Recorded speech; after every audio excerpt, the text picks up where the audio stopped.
has a knife," the CEO signed, hands shaking behind the elevator glass.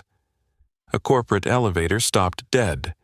Then the CEO signed one terrifying message. Through the glass, she stared at the night maintenance worker and silently mouthed panic as a man behind her raised a knife. Instead of freezing like everyone else, the single dad didn't shout, didn't run. He simply set his toolbox down like he'd trained for this. And in minutes, the same people who treated him invisible would be watching him become the only reason anyone walked out alive. Because this wasn't about status or titles. It was about who stays steady when fear takes over. Before I show you the exact moment when the CEO's hand spelled help and the single dad answered back in flawless sign language, you need to understand why he was there in the first place. By the way, where are you watching from? Tell me in the comments below. The lobby of Holt Dynamics was polished, intimidate, marble that amplified every footstep, glass walls that reflected fear back at you. Tonight, those walls framed a stalled private elevator like a display case. Inside, the CEO's eyes were wide, her assistant pinned to her side, and behind them a hooded man held a knife too close to skin.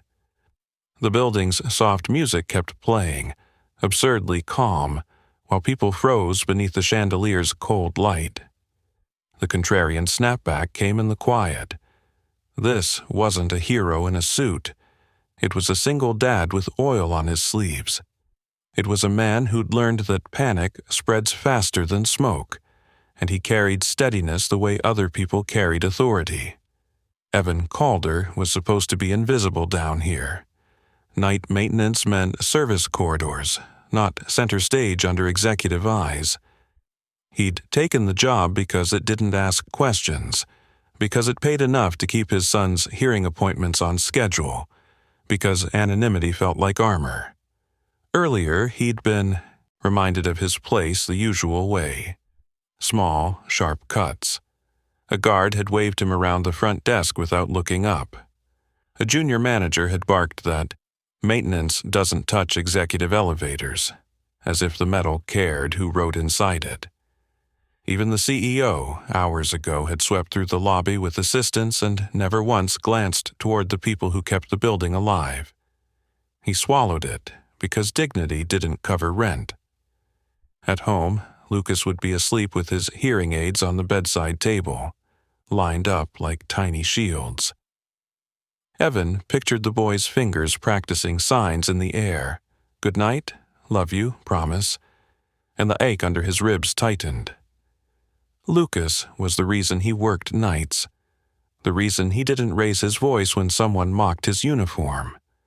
Lucas was also why he'd buried the old version of himself so deep it sometimes felt like another man entirely. The elevator jolted. A metallic groan rolled through the shaft, loud enough to vibrate the marble. The intruder shifted, blade flashing under the lobby lights, and the assistant let out a broken sound. Security Director Von Reese strode forward, radio crackling in his hand. "Back up," Vaughn snapped. "Sir, drop the knife. Now." The intruder flinched, exactly the wrong reaction. His grip tightened. The CEO's throat bobbed as she forced herself not to scream. Her gaze cut through the chaos and landed on Evan, like she'd found the only person who wasn't guessing. Her hands rose again, fast and precise despite the tremble. "Help me, he has a knife." Evan's response was immediate, fluid. He signed back without thinking. "I see you. Stay still. Look at me." A hush rippled outward. Someone whispered, "He's signing." Vaughn turned, irritation sharpening his face. "You. Maintenance. Get out of the line of fire." Evan didn't move. He kept his eyes on the intruder's shoulders, on the minute tremor in the knife hand. He spoke softly, not to challenge authority, but to stop it from making things worse. "You're crowding him. Your shouting's escalating him." "This is my scene," Vaughn hissed. "Then control it. Evan said, calm enough to sting. He lifted his hands again for the CEO, offering rhythm. Breathe with me. In, out. Her shoulders followed. The assistant's eyes flicked to his hands, clinging to the pattern like a rope. The intruder noticed the silent conversation and hesitated, confused by a language he didn't own. That hesitation was a crack. Evan felt it in his bones. He took one slow step forward, placing himself where power never looked, and the entire lobby held its breath. Vaughn's radio spat static, then an alarm chirped and died. Evan heard his own heartbeat, steady, and pictured Lucas's small hands signing promise. He raised one finger to the glass, wait, then angled toward the service door, already mapping routes and risks. The service door clicked softly behind him, and the lobby noise dulled to a distant hum, like pressure in his ears. He paused just long enough to feel the vibration of the elevator cables through the concrete, then kept moving. Down here, the building spoke in tremors and heat, and he understood its language better than he understood people in suits. The corridor smelled of dust and machine oil. Fluorescent lights flickered overhead, buzzing in uneven rhythms. He adjusted his grip on the toolbox, not because he needed the tools yet, but because the weight kept him grounded. Above him, Vaughn's voice barked orders, sharp and frantic, echoing through the ventilation shafts. Lock down the floor, no one else moves. That was the problem. Lockdowns trapped everyone together and made desperation louder. He'd learned that lesson long before this job, in places he never talked about. He reached the mechanical access panel near the elevator shaft and knelt, fingers flying over screws. The panel resisted for half a second, then gave. Warm air rushed out, carrying the smell of metal and electricity. He leaned in, listening. The elevator wasn't fully stalled. It was hovering between safeties, held by protocols designed for accidents, not people with knives. His hands stilled when he heard footsteps. Vaughn appeared at the corridor's mouth, jaw tight, eyes narrowed. "What are you doing?" the security director demanded. "I told you to step away." He didn't look up. "You told me to get out of the line of fire. I did. This is above your pay grade." A faint smile tugged at his mouth, then disappeared. "Right now, pay grades don't matter. Patterns do." Vaughn scoffed. "You think you're helping? You'll get someone killed." He finally turned, meeting the man's gaze. "You already are." He's agitated. Your voice keeps spiking his adrenaline. Silence stretched between them, thick and uncomfortable. Vaughn's radio crackled with overlapping voices, legal, PR, emergency response, all talking at once, none of them solving the immediate problem. Up in the lobby, a murmur rose and fell. Phones were out now. People filmed fear when they didn't know what else to do. He turned back to the panel. The elevator's load sensor tripped. That's why it stopped where it did. Vaughn blinked. "How do you know that?" "Because if it were a hard stop, you'd hear the brakes. You didn't." He tapped the casing. "It's hovering, which means we have options." Options were power. He felt it shift subtly, the way the air changes before a storm. He climbed the narrow ladder toward the shaft's upper access, muscles tightening with the familiar burn of controlled movement. Halfway up, his phone buzzed in his pocket. He ignored it until it buzzed again, then stopped long enough to check. A message from the school's after-hours line. Lucas's teacher reminding him about tomorrow's early appointment, about trust, about being there. He closed his eyes for half, a second, and typed back a single word. Always. Then he kept climbing. From above, he could see into the elevator through the glass wall. The CEO's face was pale but focused, her hands poised, waiting for his cues. The intruder paced, breathing hard, blade shaking. Sweat darkened his hoodie. He raised his hands into view, slow and deliberate. "Look at me," he signed. "Not him. Me." The CEO mirrored him instantly, relief flickering across her face like a match struck in the dark. Behind him, Vaughn muttered, "Unbelievable." "If this works," he said without turning, "I need you to do exactly what I say. No heroics." Vaughn hesitated. Authority warred with reality on his face. Finally, he nodded once. The elevator shuddered as he disengaged a secondary safety, just enough to lower it an inch. The intruder froze, eyes darting. "Stop!" Vaughn shouted before he could stop himself. The blade jerked upward. The assistant whimpered. He slammed his palm against the metal. "Quiet," he snapped, the calm cracking just enough to carry. Vaughn went silent. The intruder's breathing hitched. Confusion softened into hesitation. That hesitation mattered. He signed quickly now, precise. "He's scared. He doesn't want to hurt anyone. We can end this without blood." The CEO swallowed and nodded, trusting him with her life. The crowd gasped as the elevator moved again, barely perceptible, but real. He adjusted the controls, sweat beating at his temples. This was the line. Too much movement and panic would explode. Too little and time would run out. As he worked, he thought of Lucas's small hands, of promises kept through action, not words. If you're still with me, take a second to subscribe, because what happens next is where everything could go wrong, or finally turn right. The panel clicked. The elevator settled into a stable hold. He exhaled slowly, steadying himself for the next step. The elevator's hum evened out, a fragile truce between gravity and machinery, and the air seemed to loosen by a fraction. He stayed where he was, hands hovering over the controls, listening to the building breathe. Down below, the lobby's murmur pressed upward through the shaft, fear wrapped in curiosity, phones still raised, everyone waiting for someone else to decide what came next. Inside the car, the intruder wiped his face with the back of his sleeve, knife still up but drifting lower as adrenaline burned off. The assistant's knees trembled. She leaned subtly toward the CEO, who steadied her with a shoulder without breaking eye contact with the man above the shaft.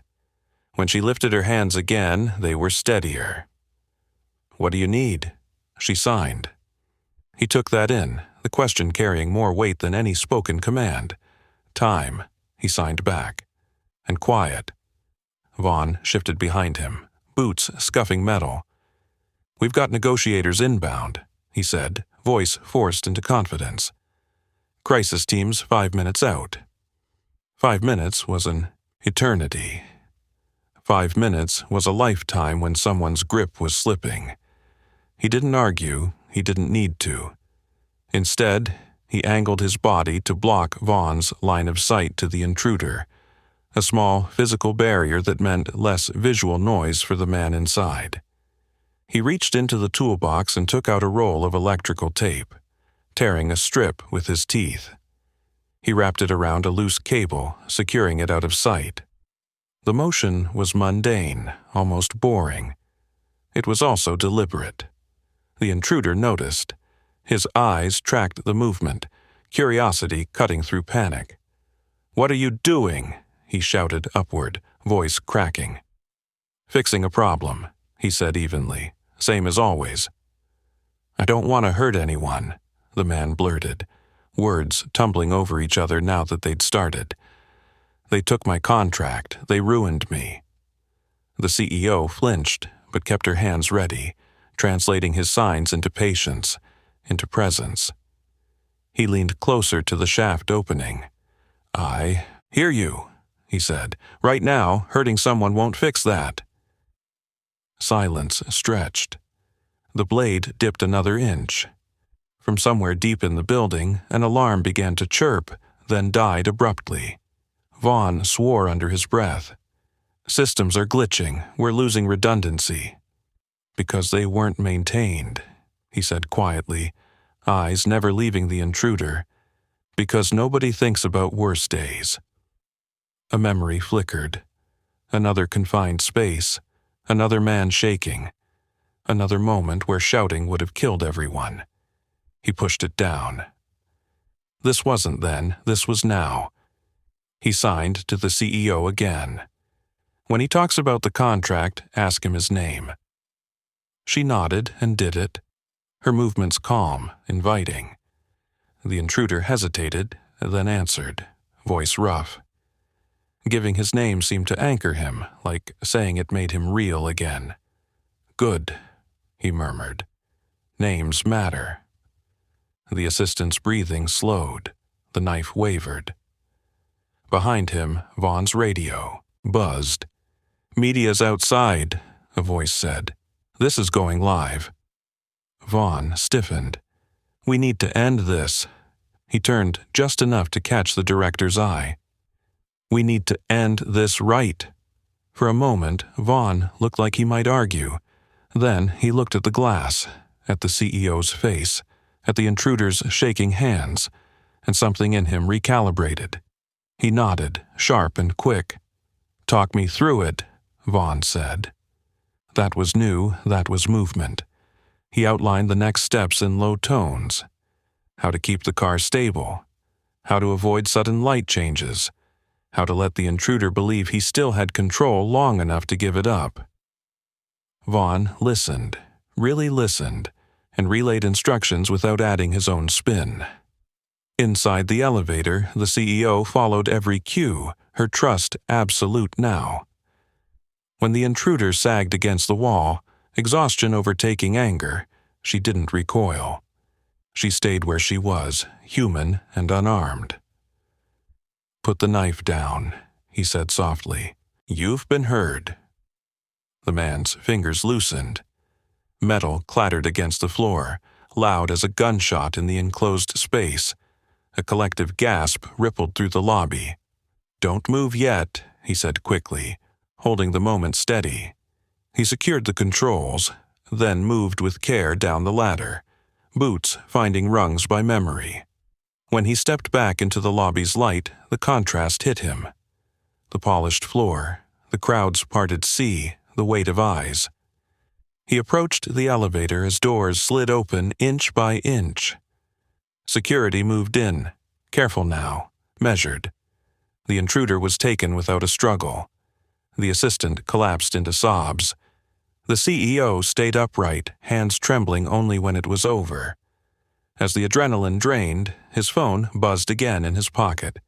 He didn't check it yet. He watched as lives resumed motion, as the chaos softened into aftermath. Vaughn exhaled hard. Who are you?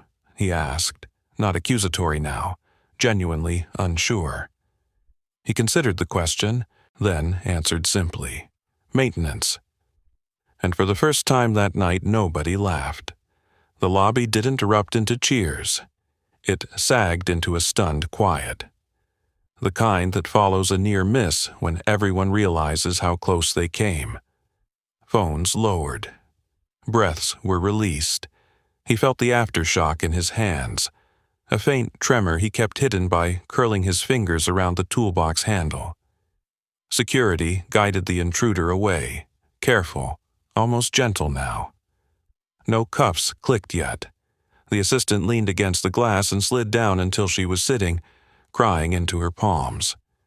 The CEO watched it all, shoulders squared, eyes tracking every movement as if committing them to memory.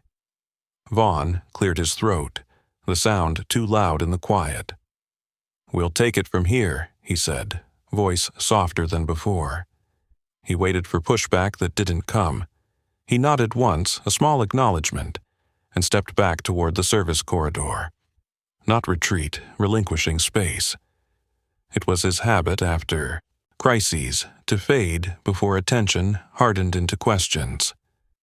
Questions were already forming, though. He felt them prickling at his back as he moved. Why did maintenance know sign language? Why had he spoken like someone used to command without volume? The CEO broke away from security and crossed the few steps toward him. Up close, the Polish cracked. Exhaustion etched lines at the corners of her eyes. She stopped at a respectful distance. "Thank you," she said simply. No speech, no branding, just gratitude, raw and unfiltered. He inclined his head, uncomfortable with the focus. "I'm glad everyone's safe." Her gaze dropped to his hands, still faintly shaking, then lifted back to his face. "You sign fluently," she said, "not a question." "My son's deaf." It was the truth that required the least explanation. Something shifted in her expression, a recalibration. She nodded, once, mirroring him. Behind them, executives whispered, the sound sharp with self-reproach and fear of what might follow. Legal counsel hovered. PR typed furiously. Vaughn returned, posture altered, less rigid. "Police are taking statements," he said. "They'll want yours." He exhaled, slow. Statements meant timelines. Timelines meant history. History was the thing he'd boxed up for Lucas's sake. The CEO seemed to sense it. "We can talk later," she said, "when it's quieter." He appreciated the out. "I need to get back to work," he replied, gesturing at the open panel and exposed wiring. It was absurd, but it grounded him. Normal tasks after abnormal events. He moved away as medics swept in. The CEO watched him go, unreadable. In the service corridor, the fluorescent buzz returned. He leaned against the wall and let the tremor come. His phone buzzed. He checked it now. A photo from Lucas, sent by the babysitter. Homework finished, a crooked thumbs up. He smiled despite himself. Promise kept for tonight. Footsteps approached. Vaughn stopped beside him, not quite meeting his eyes. "You should know," he said. "This building exists because people like you keep it standing." He considered the words. They felt new. From the lobby came the sound of sirens and cameras. Consequences arriving. He straightened, squared his shoulders. Whatever came next would test whether tonight changed anything at all. He closed the panel carefully, tightening screws until the casing sat flush. The small order came to him. Overhead, the elevator lights brightened as power normalized. The building healed itself, piece by piece. He packed the tape back into the toolbox, noting how ordinary it looked. Ordinary things saved people more often than anyone admitted. Vaughn lingered. So did the question neither of them asked. He hoisted the toolbox and started down the corridor, the night not finished yet. Somewhere above, a company would decide what story to tell. He knew stories had weight. They shaped who was seen and who stayed invisible. Tonight, invisibility had cracked. Tomorrow would reveal whether it shattered. He turned a corner and nearly collided with the CEO's chief of staff, who stopped short. Apologies were exchanged, hurried and brittle. As they passed, he caught his reflection in a polished steel door. The uniform, the tired eyes, the steadiness. It was all of him now. Past folded into present. Present pointed toward something uncertain. His phone vibrated again with a calendar reminder for morning. He silenced it and kept walking. The corridor opened toward the maintenance bay, tools neatly lined, work waiting. He set the toolbox down and rolled his shoulders. Outside, sirens faded. Inside, the building returned to its rhythms. He took a breath and stepped back into the job, ready for whatever questions daylight might bring. For now, he chose work over worry, motion over memory, and the quiet promise of coming home. The night had asked for steadiness. He had answered. And somewhere above, lives resumed because someone ordinary refused to panic. That truth would echo long after the cameras stopped recording the night entirely. The police lights painted the lobby in alternating blue and red, washing over marble and glass until the building looked bruised.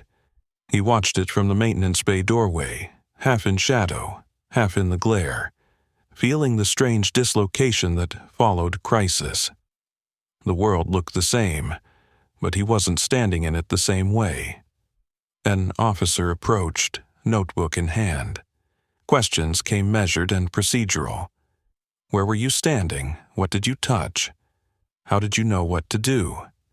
He answered simply, sticking to the present tense, careful not to wander into old muscle memory or older titles. Maintenance background. Son is deaf. Learned to sign. Building systems knowledge. Enough truth to satisfy, not enough to invite excavation. When the officer left, Vaughn stepped into his place. The security director looked wrung out, the bravado gone, replaced by something closer to thoughtfulness. "You should have been in that briefing room," he said quietly. Half the people in there froze. "Freezing's human," he replied. "Staying frozen's a choice." Vaughn nodded, absorbing it. "They're asking for you." He followed the gesture toward the lobby, where the CEO stood near a temporary command table, jacket draped over a chair, sleeves rolled up. She wasn't directing anymore, she was listening. To police, to medics, to staff who'd been shaken by how close tonight came. When she noticed him, she broke away without hesitation. "I want you there," she said, not as an order, but a request. "When we review what happened." He hesitated. Being there meant daylight. Daylight meant scrutiny. He thought of Lucas's calendar reminder, of how fragile normal was. "I don't usually, I know," she said gently. But tonight wasn't usual. The briefing room was all glass and steel, a place designed for power to feel comfortable. He took a seat near the end of the table, toolbox still at his feet, an out-of-place artifact among tablets and tailored suits. Conversations dipped when he entered, then resumed, cautious. They reviewed timelines, the ignored maintenance report about the service gate, the delayed alarm, the protocol that trapped people instead of protecting them. Each failure stacked neatly, undeniable. When they reached the elevator segment, all eyes shifted to him. "Explain," someone said. He did, calmly, no dramatics, just cause and effect. Panic and noise escalate. Silence creates space. Systems aren't villains. Neglect is. The CEO listened without interruption. When he finished, she turned to the table. "This building failed because we assumed money equaled safety," she said. "It doesn't." No one argued. After, as the room thinned, she lingered. "You didn't have to stay," she said. "You could have walked away." He shrugged. Someone had to stay. She studied him, really studied him, not as a role, but as a person. "What did this job mean to you before tonight?" He considered. "It meant I could pick my son up in the mornings." Her expression softened. "And after tonight?" "That depends," he said honestly. She nodded. "It shouldn't." Outside the room, the last of the media were being ushered out. The story was already forming, simplified, sharpened. Hero maintenance worker saves CEO. He knew how stories worked. They took what they needed and left the rest. Vaughn caught up to him near the elevators. "You changed how I see this place," he admitted. "How I do my job." "That's up to you," he replied. "Change sticks when it's inconvenient." Vaughn huffed a quiet laugh. "You're not wrong." The night thinned toward morning. He clocked out late, exhaustion settling deep into his bones. Outside, the city felt washed clean, damp with early dawn. On the bus ride home, he finally let himself breathe. The adrenaline faded, leaving behind ache and a strange lightness. He checked his phone. A new message from Lucas. voice to text clumsy but earnest. "Love you, Dad. You coming home?" "Always," he typed back. If you're still here, take a second to subscribe, because what comes after the crisis is where real change gets tested. At home, he moved quietly, careful not to wake the boy. He paused in the doorway, watching Lucas sleep, hands curled loosely as if still signing in dreams. The sight anchored him. Morning came too soon. News alerts buzzed. His name wasn't mentioned yet, just his role. Maintenance worker, single dad, it was enough. When he dropped Lucas at school, the teacher thanked him again for being flexible. He nodded, unaware of the shift already underway elsewhere. Back at the tower, executives gathered earlier than usual. Policies were being rewritten, budgets re-examined, maintenance reports resurfaced, this time. He walked past the lobby, unnoticed again by some, but not all. A few heads nodded. A few eyes followed with new respect. The CEO crossed paths with him near the elevators. No entourage this time. She stopped. "We'll talk," she said, "about what comes next." He met her gaze, steady. "As long as it helps the right people." She smiled, small and genuine. "That's the point." He continued on, toolbox in hand, returning to the places power rarely looked. But now, those places felt different, charged with the knowledge that when systems failed, someone had seen him stand. The victory wasn't applause, it was leverage. And it was only beginning. The leverage settled slowly, like weight redistributing across a bridge. He felt it the moment he stepped back into the maintenance wing and found his inbox flagged, requests marked urgent, not ignored. The building hadn't changed overnight, but the way people moved through it had. Voices lowered when they passed him. Doors opened without irritation. Small things, but they carried meaning. He started his shift the same way he always did, walking the perimeter, listening for irregular sounds. The hum of generators, the click of relays, the faint rattle in a duct that told him a bracket was loosening. Routine anchored him, even as attention tugged from every direction. By mid-morning, Vaughn appeared again, this time without a radio clenched in his hand. "Facilities reviews happening upstairs," he said. "They want your input." "On maintenance logs?" he asked. "On reality," Vaughn replied, "specifically how close we came to losing control." That phrasing mattered. Losing control. Not optics, not liability, control. They walked together toward the executive floors. Elevators glided smoothly now, polished and obedient, as if trying to atone. When the doors opened, conversation paused. The room held a long table, glass walls, and a screen filled with diagrams of the building's systems, his systems, finally magnified. He took a seat near the edge again. It felt intentional now, a position chosen rather than assigned. The CEO entered last, carrying a slim folder instead of a tablet. She nodded to him, brief but direct, then addressed the room. "We're here to talk about failure," she said. "Ours." No one interrupted. They walked through scenarios. Power loss, access breaches, human error. When questions turned theoretical, he brought them back to specifics. What happens when alarms overlap? How people behave when trapped? Why rigid scripts break under stress? A senior executive frowned. "We have protocols for that." "Yes," he said, "you have protocols for perfect conditions." Silence followed. Then notes were taken. As the meeting stretched on, the distance between titles narrowed. He noticed it in the way questions were asked, not challenges, but curiosity. He wasn't defending a position. He was explaining a truth they'd never needed to know before. After, the CEO asked him to stay. The room emptied, leaving sunlight and the quiet whir of climate control. "You avoided questions last night," she said, not accusing. about how you knew what to do. He met her gaze.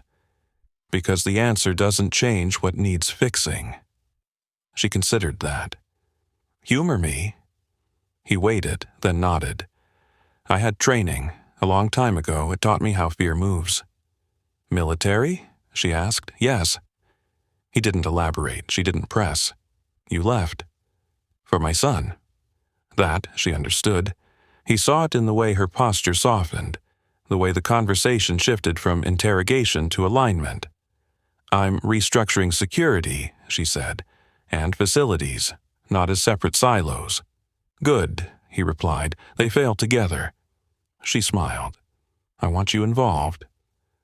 He felt the old instinct to refuse, rise up. Visibility was risk, but he pushed it aside. This wasn't about him anymore. As long as it's not symbolic.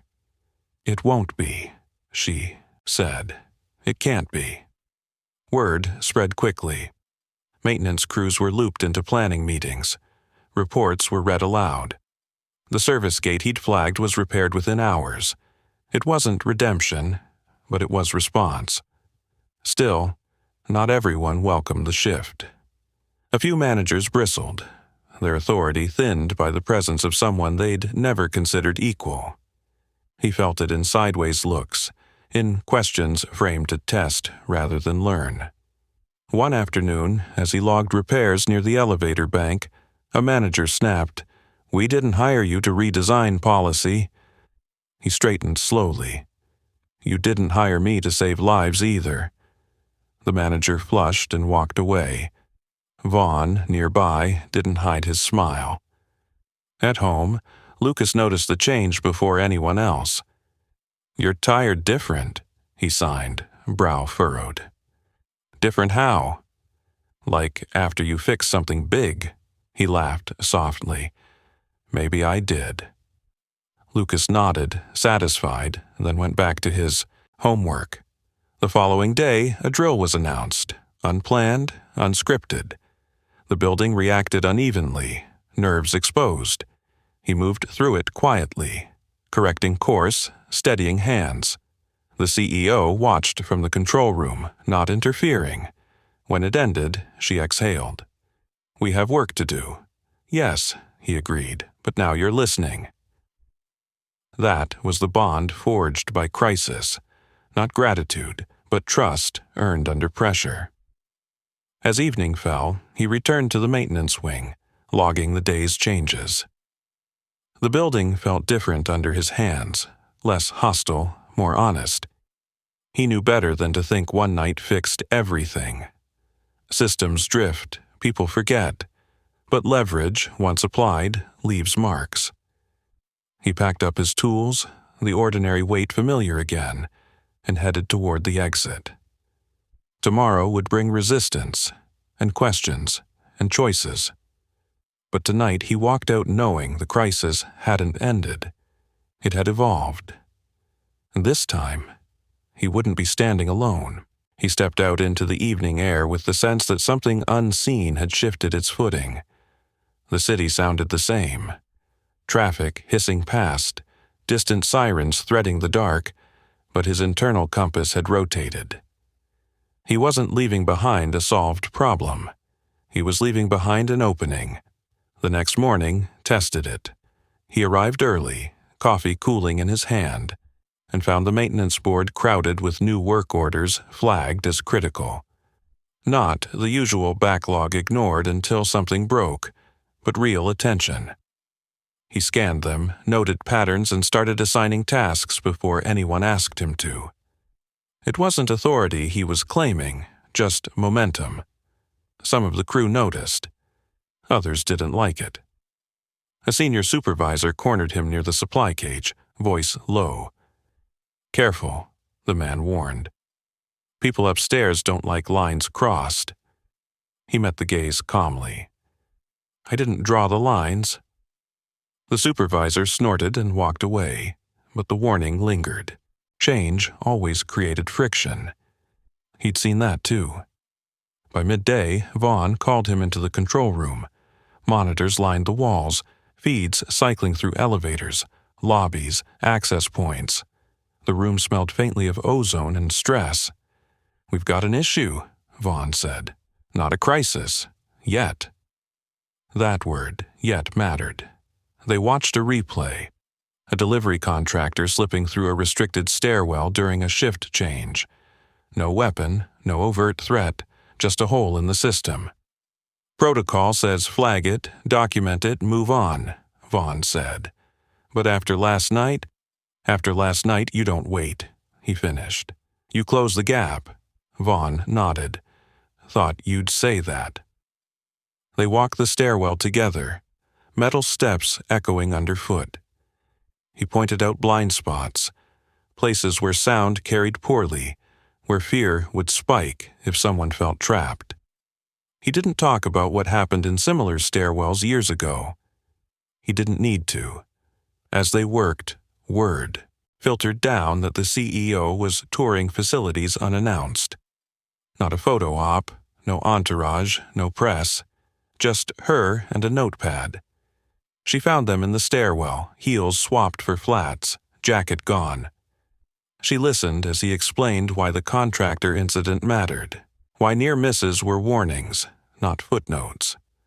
"I want this fixed today," she said. "It will be," he replied. And it was. By late afternoon, new access controls were live, not flashy, functional. He watched crews test them, listened to feedback, adjusted on the fly. The building responded like a living thing, healthier for the care. Still, resistance simmered. In a meeting meant to review progress, a department head pushed back hard. "We're overcorrecting," she argued. "One incident doesn't justify restructuring." He felt the familiar tightening, the urge to withdraw. Instead, he stayed present. "It wasn't one incident," he said. "It was a pattern that finally got noticed." The room stilled. Eyes shifted to the CEO. She didn't hesitate. "He's right," she said, "and ignoring patterns is how we ended up here." That was the moment he felt the bond solidify. Not loyalty, but alignment. After the meeting, he retreated to the maintenance wing, needing the comfort of work that didn't debate its own necessity. He replaced a worn belt, tightened a loose bracket, logged changes with care. The physicality grounded him. His phone buzzed.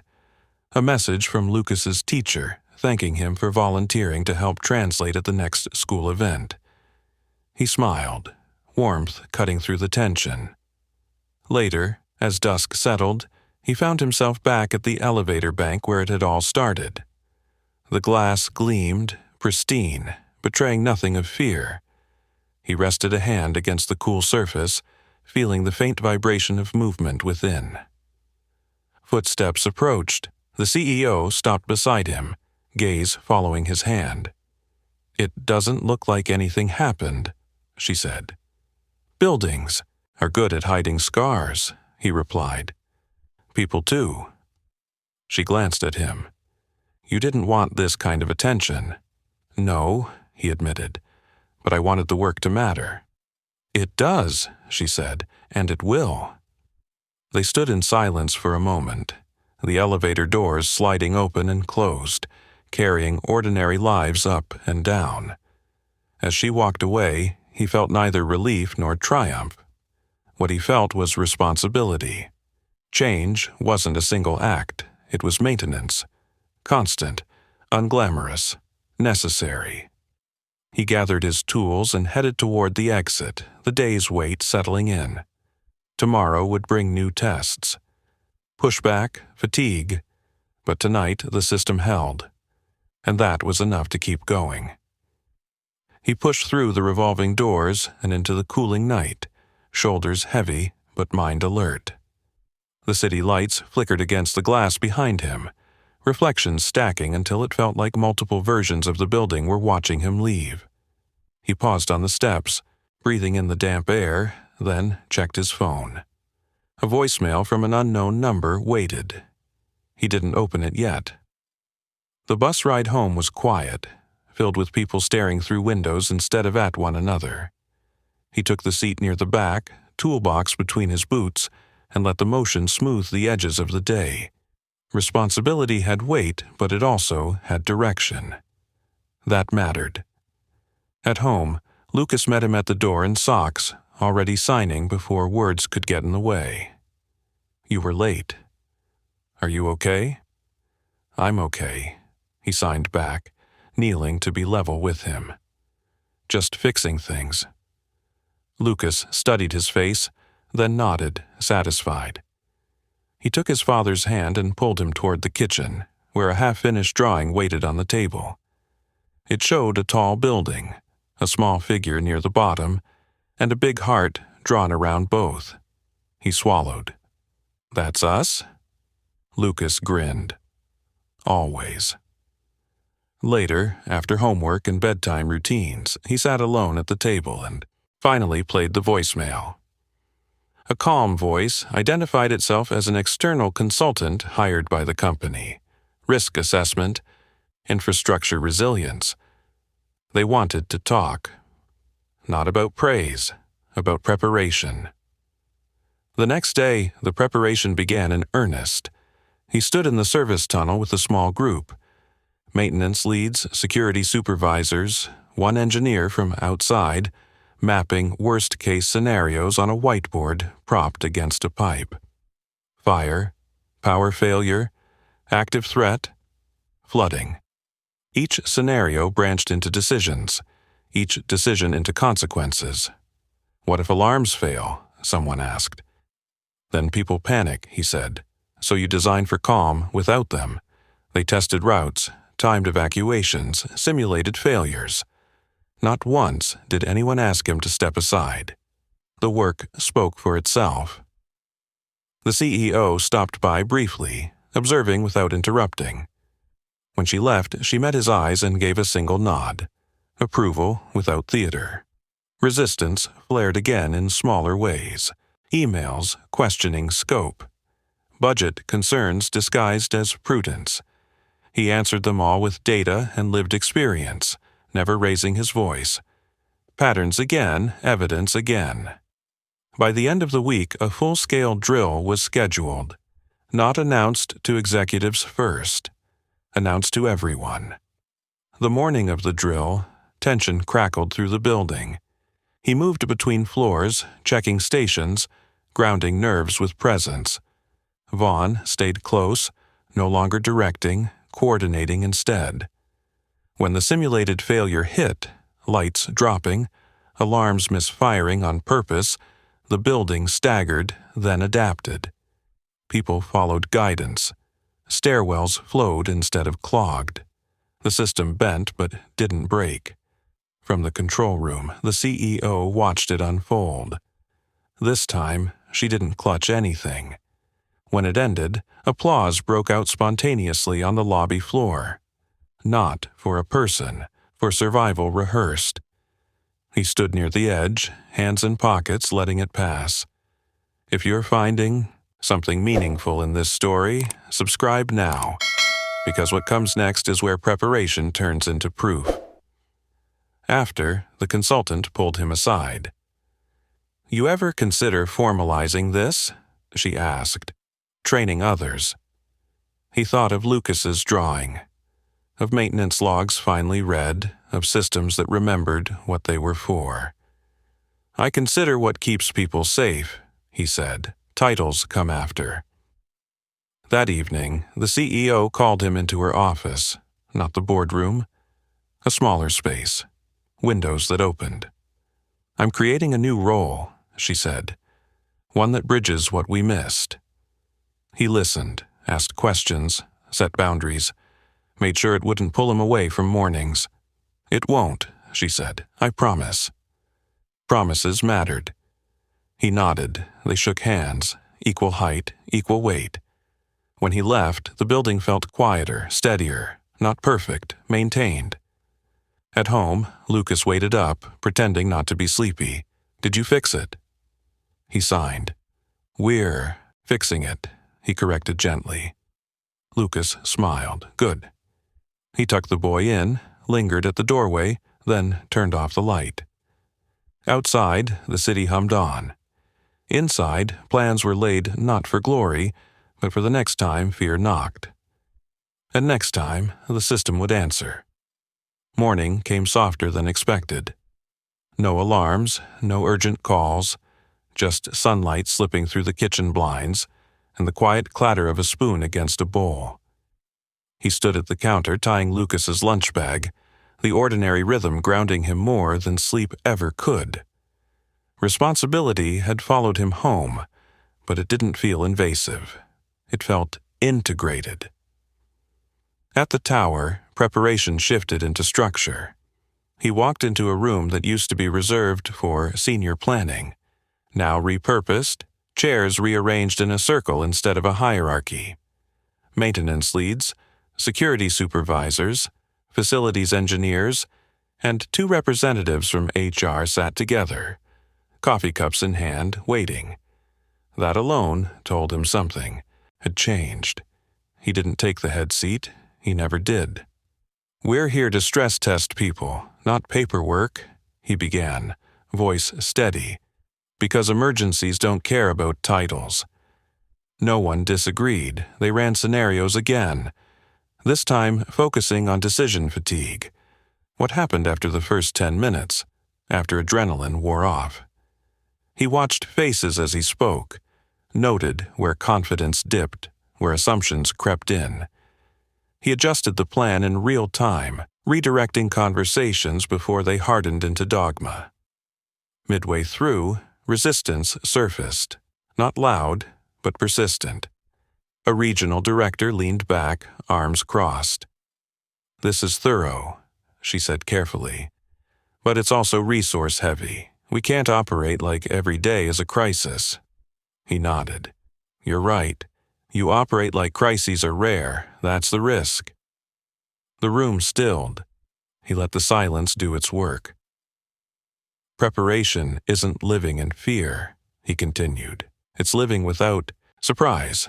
That landed.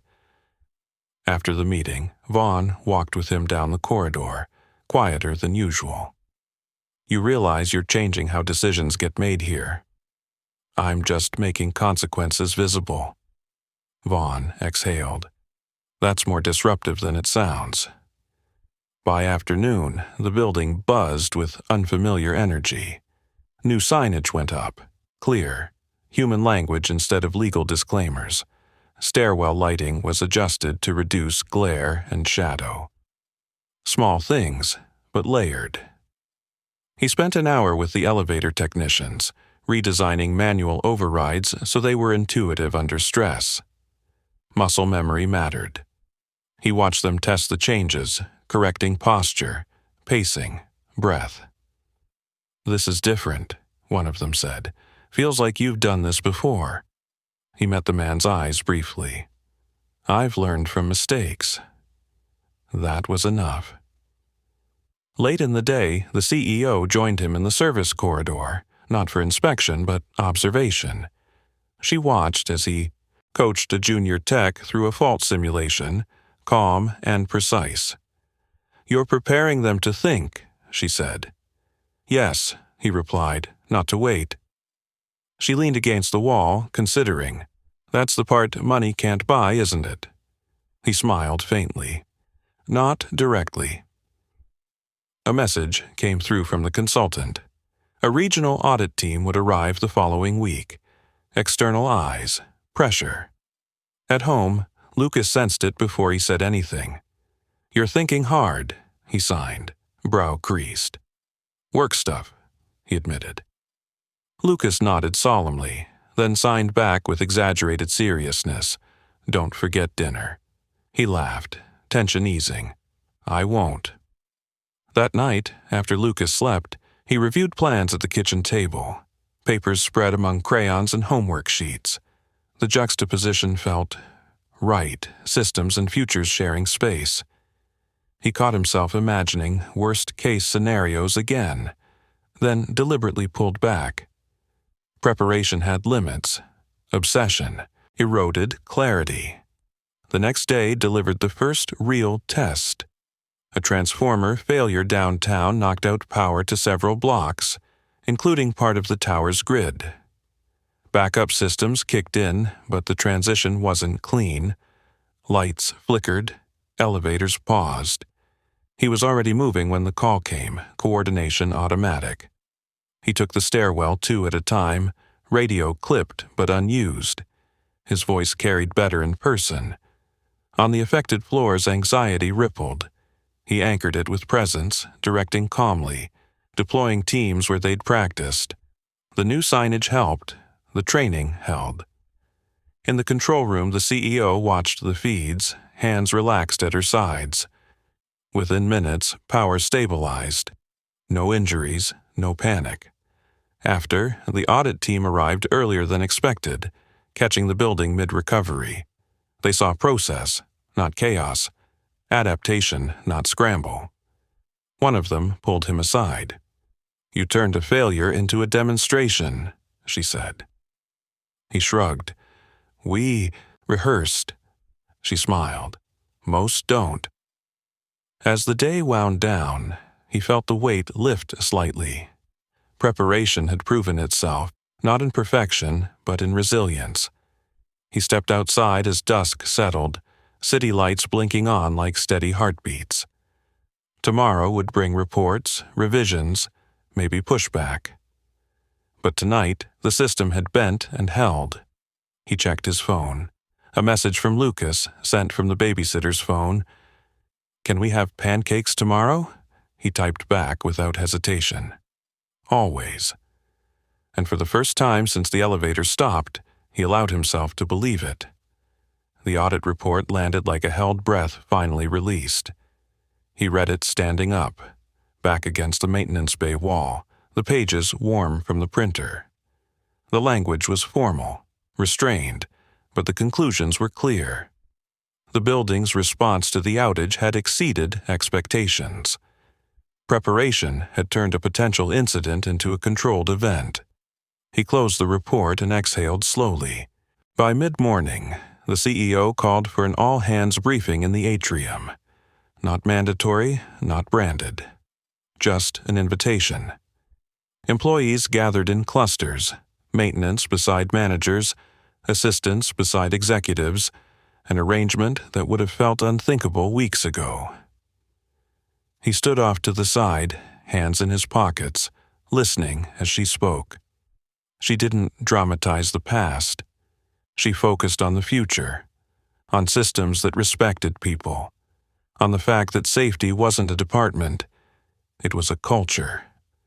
When she finished, applause rose again, softer this time, more sustained. Not relief, recognition. Her eyes found him across the space. She nodded once. Afterward, people approached in 2s and 3s, quiet thanks, questions. A few apologies that mattered because they weren't performative. He accepted them all with the same calm he'd used in the shaft, careful not to let any single moment swell too large. Vaughn joined him near the edge of the crowd. "You know," the director said, "this place used to run on fear of liability." "And now?" he asked. "Now it runs on responsibility," Vaughn replied. "It's uncomfortable, but it works." Later that afternoon, the CEO asked him into her office again. Sunlight poured in through open windows, the city's noise softened by distance. "The board approved the role," she said, sliding a folder across the desk. "Facilities resilience lead, reporting directly to me." He didn't open it yet. "And the schedule?" "Flexible," she answered immediately. "Mornings stay yours." That mattered more than the title. He nodded. "Then yes." She smiled, genuine. "You earned this."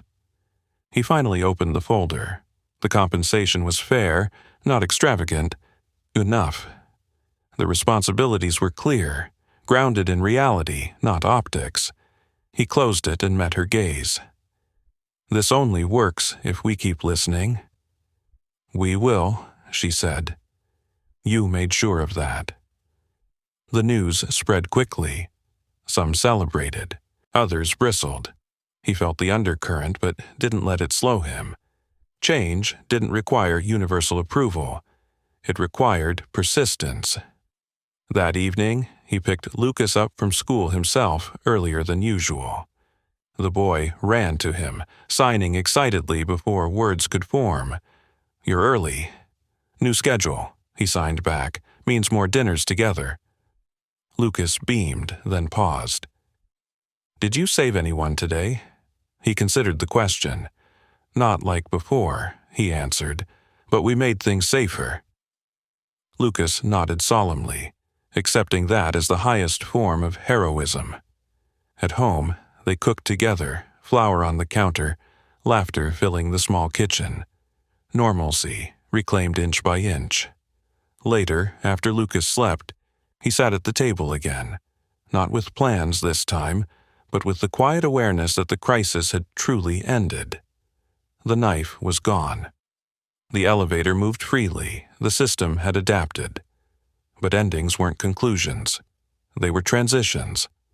The next week brought new challenges.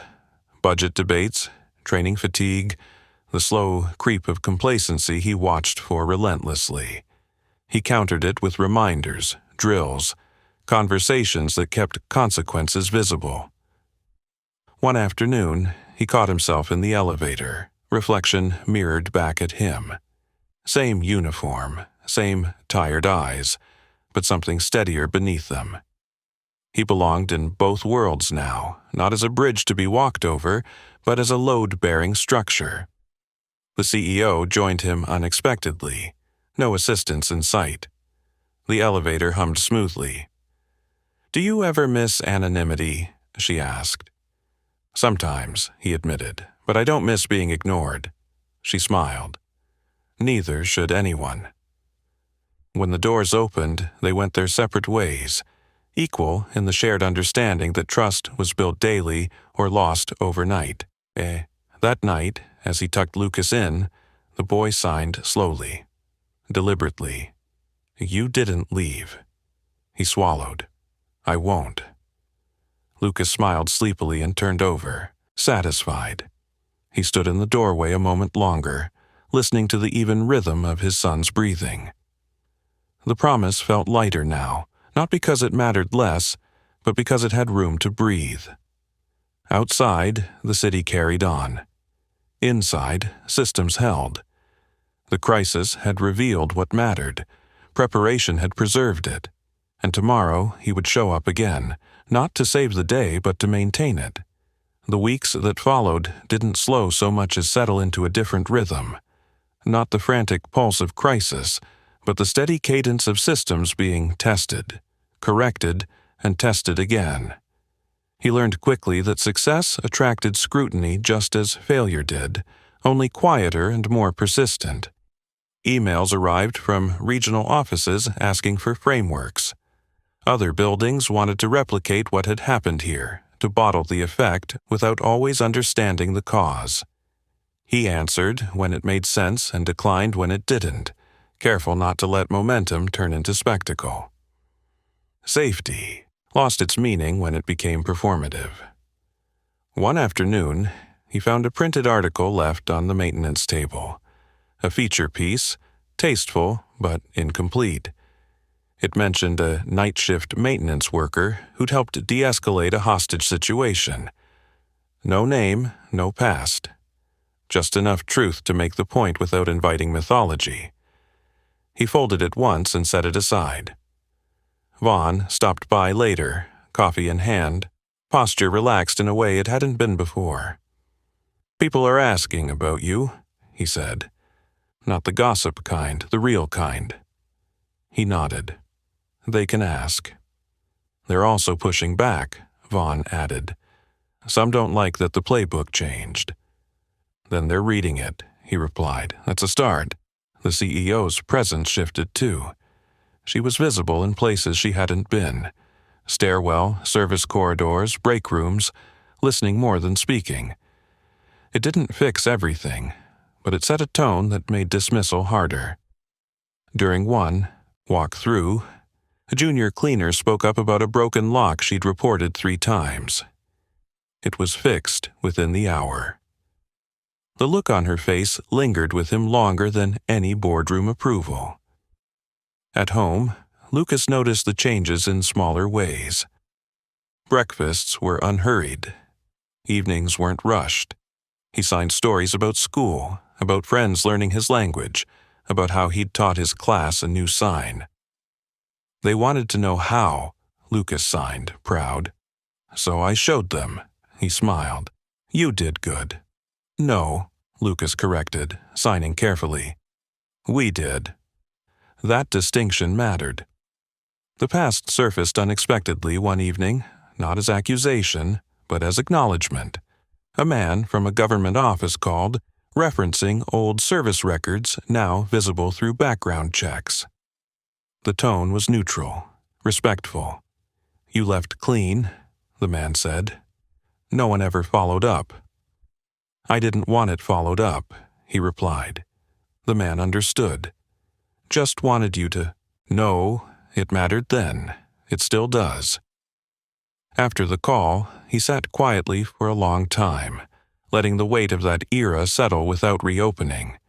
Some chapters didn't need revisiting to remain true. At work, the final piece of the restructuring clicked into place. A cross-training program that paired security, maintenance, and administrative staff. Not to blur roles, but to humanize them. Faces replaced titles. Names replaced assumptions. During the first session, someone asked why he cared so much. He answered without hesitation. Because systems fail where people feel unseen. The room went quiet, then thoughtful.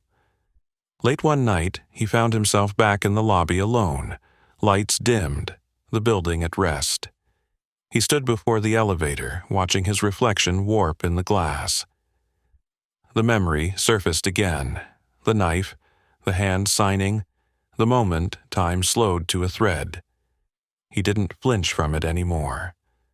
Footsteps echoed behind him. The CEO joined him, unannounced as usual. I wanted to say something, she said, off the record. He waited. I was raised to believe control was the same as leadership, she continued. You showed me it isn't. He nodded. Control breaks under pressure. And trust? She asked. Trust flexes, he said, if you maintain it. She smiled, small and sincere. Thank you. They stood there a moment longer, then parted, each returning to their own responsibilities. At home, Lucas was already asleep, homework tucked neatly away. He adjusted the blanket, careful not to wake him. The boy stirred anyway, eyes opening just enough. You okay? Lucas signed sleepily. Yes, he signed back. Are you? Lucas nodded and closed his eyes again. He lingered, hand resting lightly on the doorframe, feeling the quiet settle around him. Not the absence of noise, but the presence of peace earned through effort. Tomorrow would bring more meetings, more resistance, more chances to forget the lessons learned under pressure.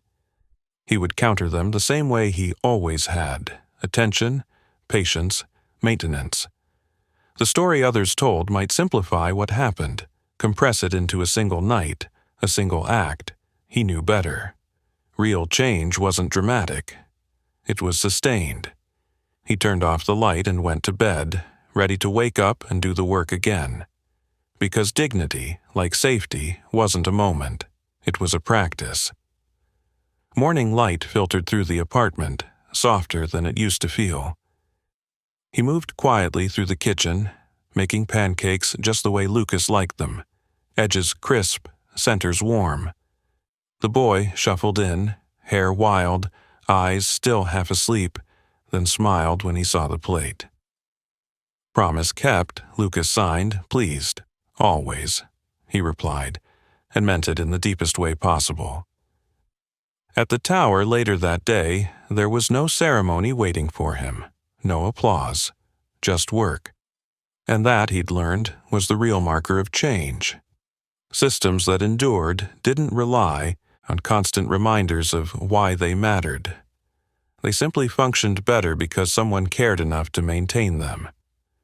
He walked the floors, checked reports, paused to listen when people spoke. A junior assistant asked a question without fear of being dismissed.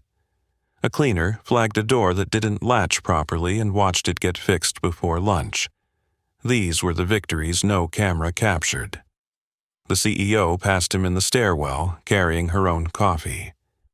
They exchanged a nod. Nothing more was needed. The hierarchy still existed, but it no longer suffocated the spaces between.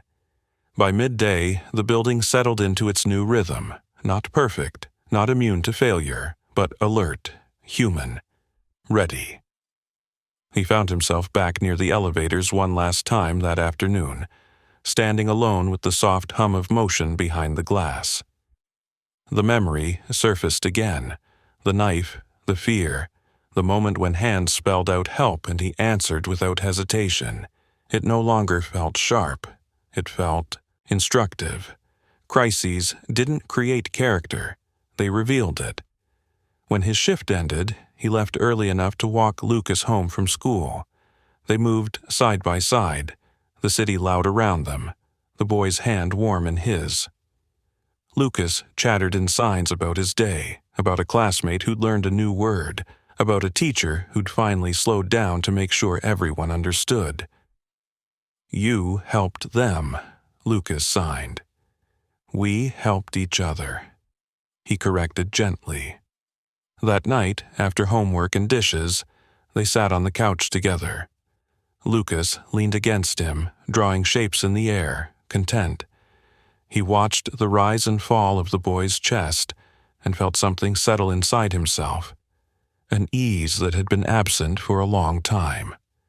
Later, alone again, he thought about how easily this could have gone differently, how close fear had come to taking something it couldn't give back, how often people like him stood in places power never looked, carrying skills no one asked about until it was too late.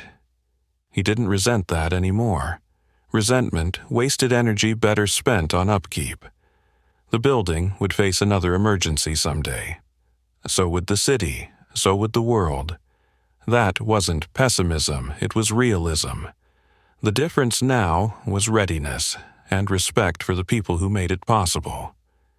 He turned off the lights and headed to bed, knowing tomorrow would be ordinary, and knowing that ordinary, when protected, was extraordinary enough. Before you go, ask me for the next story title you want to hear. Subscribe and don't miss our next story. Wrong seat, wrong moment, sir. Single dad stood up. Calmly, the billionaire CEO froze. Trust me, you'll feel it. And tell me in the comments, what injustice should we tackle next?